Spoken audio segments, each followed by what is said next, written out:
The word victim is often used as an accusation. It is spoken as if helplessness were weakness or refusal to take responsibility. But the nervous system tells a different story. What we call victimhood often begins as a survival state formed under conditions where action repeatedly failed to restore safety. When a human being encounters threat without a reliable path to escape, the nervous system reorganizes around conservation. Energy that once fueled resistance begins to withdraw. The body learns that effort may not change the outcome. Psychology describes this pattern as learned helplessness. When repeated attempts to influence events fail, motivation circuits reduce their activity.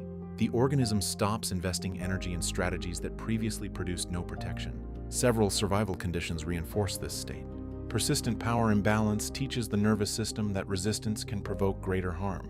Compliance becomes the safer strategy. Unpredictable threat prevents the brain from forming reliable predictions. When danger appears without warning, waiting often becomes safer than acting. Humiliation or repeated social defeat reshapes identity. The nervous system begins expecting failure before effort begins. Isolation removes the stabilizing force of connection. Without supportive relationships, threat signals amplify and regulation becomes difficult.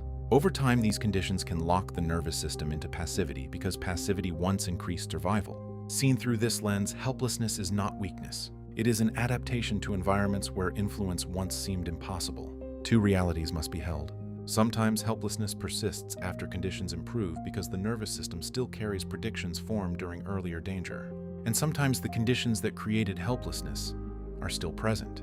Power imbalance, dependency, or threat may continue limiting action. Agency does not return through blame. It grows when safety increases and when repeated experiences show the nervous system that effort can influence outcomes again. As new evidence appears, the body slowly updates its predictions. Energy returns and movement becomes possible. And so we realize helplessness can emerge when repeated threat removes reliable paths to safety. Power imbalance, unpredictability, humiliation, and isolation reinforce this state. Some patterns reflect past danger while others mirror conditions that still restrict action. Understanding the nervous system replaces blame with clarity. So we ask ourselves, what conditions first taught this nervous system that effort would not matter? Are those conditions still present, or have they changed?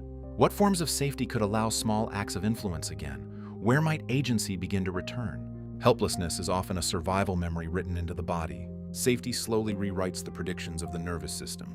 Agency grows when effort begins to change reality again, and you are the sacred intelligence that can recognize when protection is needed and when it is time to rise.